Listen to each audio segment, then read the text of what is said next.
فأما من طغى وآثر الحياة الدنيا فإن الجحيم هي المأوى. وأما من خاف مقام ربه ونهى النفس عن الهوى فإن الجنة هي المأوى. أعوذ بالله من الشيطان الرجيم. بسم الله الرحمن الرحيم. أأنتم أشد خلقا أم السماء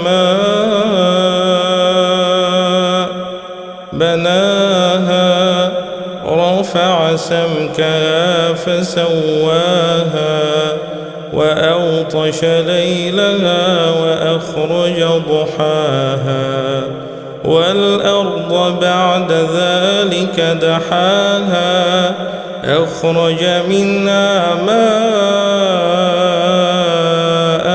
ومرعاها والجبال أرساها متاعا لكم ولأنعامكم. فإذا جاءت الطامة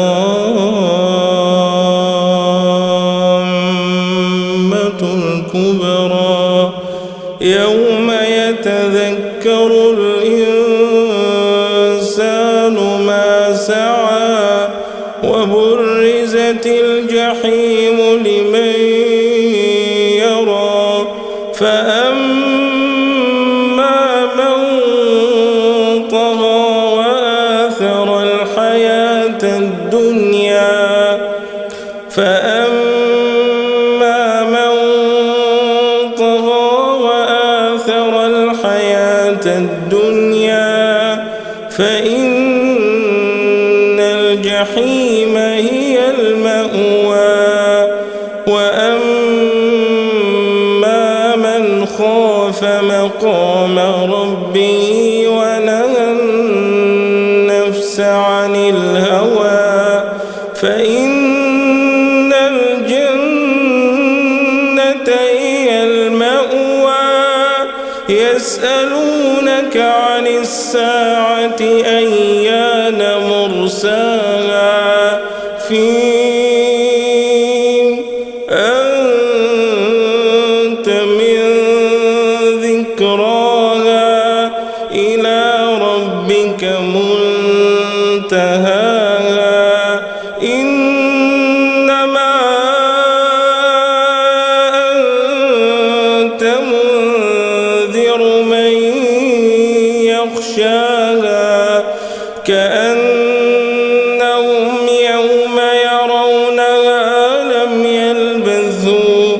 لم يلبثوا إلا عشية أو ضحاها. صدق الله.